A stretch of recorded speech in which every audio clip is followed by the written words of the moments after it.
Қайырлы күн, құрметті әріптестер.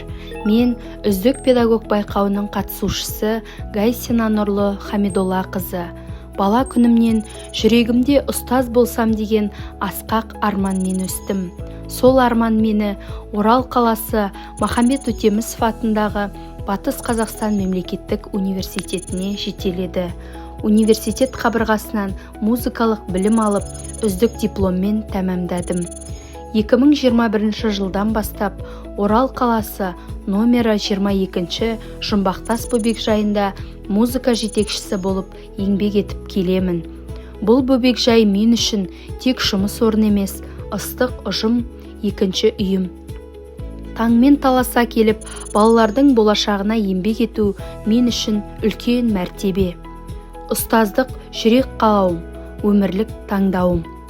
Байқауға қатысу осы мамандыққа деген сүйіспеншілігім мен жауапкершілігімнің дәлелі. Менің басты мақсатым, мен музыка жетекшісімін. Балалардың музыкалық қабілеттерін дамыта отырып, эстетикалық талғамын қалыптастырып, ұлттық құндылықтарға баулу арқылы жан-жақты дамыған тұлға тәрбиелеу. Педагогикалық ұстанымым, ұстаздық жан дүниеңді бала тәрбиесіне арнау. Менің ұстанымым, әр баланың қабілетін танып, дамытуға жағдай жасау. Әр баланы ел болашағы ретінде тәрбиелеу басты қағидам.